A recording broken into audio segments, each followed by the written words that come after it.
I'm Adam Green. I'm a professor of environmental studies here at Santa Barbara City College, and one of the things that we do is actually try to find really motivating and innovative speakers to come to Santa Barbara to interact with our students and interact with our community. In that regard, Clive's film, Last Paradise, was an excellent choice, and we were able to show it in the beautiful Arlington Theater. We had a great turnout despite it being the middle of the week and rainy. We had nearly 700 people come from the community and a number of students, and everyone that I've talked to that has seen the film, I literally have a difficult time getting away from them after they've spotted me, because they want to speak so much about the film and how much they enjoyed it. I would recommend this film and really doing this type of showing to any college or university. I think it'd be an excellent opportunity for students in a community. That said, we're here with Clive to talk a little bit more about the film, about the science, about the possibilities of the film and how it is already affecting people, but also some ideas on how it might continue to do so. It's quite clear in this film the concept of shifting baselines, and that's a term that was coined in, I guess, in 1995. But it was kind of basically the concept of what we see as healthy changes each generation, because we often have lost the memory of what a truly healthy environment once looked like. And a film like yours actually captures that.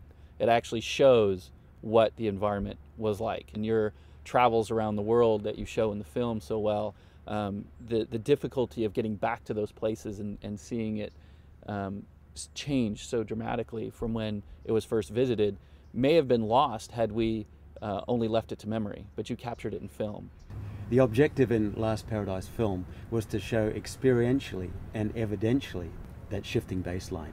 And so what we see today, the world we see today, is not like the world we were born into. Mm-hmm. But then the world we were born into then was not like the world our parents were born into, and so on and so on.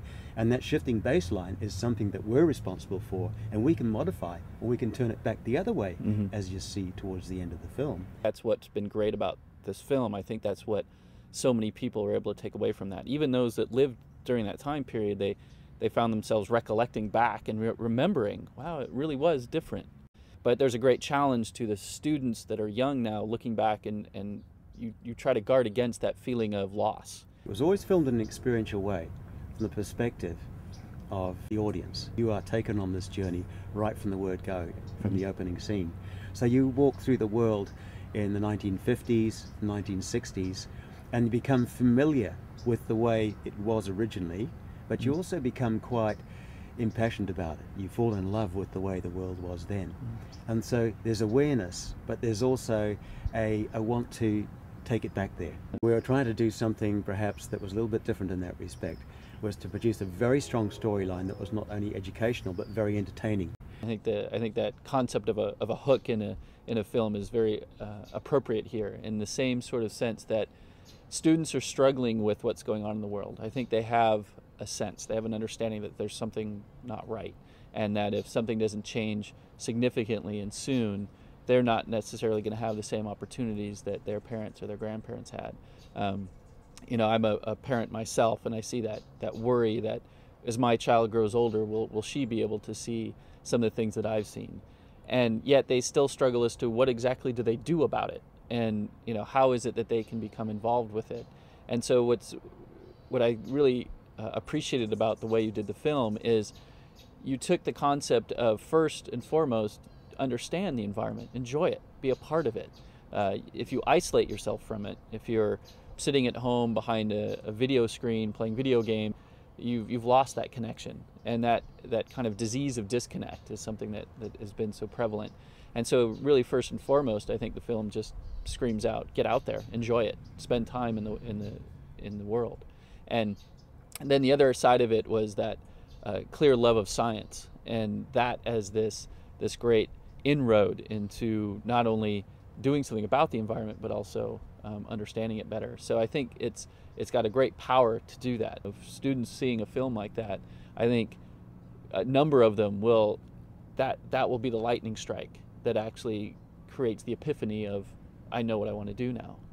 And they're going to be so wide open and so demanding, really, for more information and where to go from there, to be able to fill that. And I think that's one of the real benefits of your film for an audience, especially in the educational realm, is that one of the things that faculty members struggle with is we can provide all the data and we can talk about the issues out there, but what's the thing that's really going to hook the student to motivate them to actually want to take this on for the rest of their life?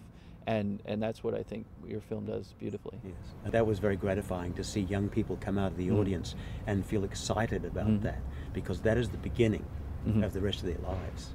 Yeah, we have so many resources in the world today to learn, but what is most vital is the enthusiasm and the passion to do that and drive forward, and that's where the results will come from in the future.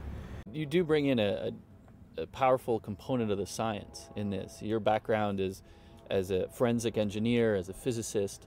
You know, your work with some of the best physicists in New Zealand who basically got you guys into this mindset of let's apply some of these scientific principles to, one, a better understanding of the environment in which you're enjoying, but eventually it led to the development of a number of systems that evolved into really the data collection that we now depend on to better understand things like climate change. And it's an inroad for students to see the power of science in this field, in that you can be this adventurer, traveler, extreme sports enthusiast, and at the same time you can be a powerful scientist and actually doing something that helps you better understand that environment that you enjoy so much and actually protect it. Now, you came about it from the standpoint of a physicist, and that's quite strong in the film, not only from your development of the data collection systems, but also your mention of fusion energy technology as a potential cleaner energy source that we can make use of instead of fossil fuels. You see this research going on with the tokamak and the ITER project. The development of fusion energy has continued through the decades. One of the problems, of course, is that a particular government is not likely to finance a project which is not going to bring about fruit in the term of office. Another thing is that there is a shortage, if you like, of people studying the physical sciences at the moment. That is a concern with those people who have been working in the fusion project, and they very much need and depend on a degree of excellence in science and physics to make the advancements that's required. I felt the best thing I could do for fusion energy was to re-excite people about it, be them politicians or potential students, and address that issue both of bringing attention to it and enthusing the next generation about the study of physics as the road to progressing that. We can stand up in front of a classroom and try to motivate students, but oftentimes what you need is that little extra something. And this film, I think, really provides that in spades, is that you really have the opportunity to pull students in and really motivate them and inspire them. And the beauty of that is you can do it at just about any level. I mean, I'd imagine students in junior high or high school watching that film and getting excited about science. I can imagine students in the college level who are struggling to find what they want to do with their career, seeing that film and really, taking that on. One of the key things I see, particularly at the beginning of semesters, is that students are not necessarily geared up to connect what they're learning with the world they're living in. And if they can become enthused right at the beginning of the semester, and they can see what they're about to learn with excitement and its significance played out in the real world, connected to an exciting journey, then that just gives them that enthusiasm. So it could also be almost a culminating experience at the end of a semester at the same time, because students will have learned all of the information now about the environmental challenges. They'll then see it, and they'll see a whole potentially different way of looking at it. The skeleton of this film was a very, very intense lesson plan. And so it was quite a challenge to actually break that down to something which is just fun and flowed. So the more you watch the film, you'll uncover these layers. And so it'll actually be quite an easy process to take the backbone out of it and expose that as a lesson plan. And that will happen in DVD form and later on the website, which is www.lastparadisefilm.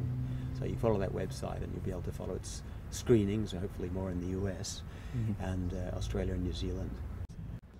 I encouraged faculty to send their students of all different disciplines to this film, because you can do an entire project just off doing a research into one of the aspects of it. So it really does lend itself to motivate students to look into something that they might not otherwise have looked into. At the same time, they see this group of people that have been so successful and enjoyed life to such an extent, and yet are giving back in such a major way. I think that's a real powerful thing for them. I think that what you said there was probably almost the concluding note of the film, wasn't it? In that the ambassadors or the saviors of tomorrow's wilderness are the kids that play in it today. Mm-hmm. And we can see now how kids are less inclined to play outside, and mm-hmm. the implication of that for the future. And it is true, and mm-hmm. you see in the film it played out, that when children play outside, they form a relationship with the environment, inclined to protect it when they're older, but they also are inclined to study the physical sciences, mm-hmm. which in turn flow back into the saving of the wilderness. It empowers them to do that. Yeah. And it actually does help to create that and stimulate that personal innovative spirit, which is what we need to keep alive today. Yeah. And as you see in Last Paradise, it was the very thing that actually brought about the fruits of what the film showed. Mm-hmm. And thanks so much for coming all the way to Santa Barbara and joining us here. And I know that this college really benefited from that. This community really benefited from seeing that film. And I really hope to see you doing a California tour sometime soon, and really hitting all the colleges and universities. I think they would benefit greatly from this film.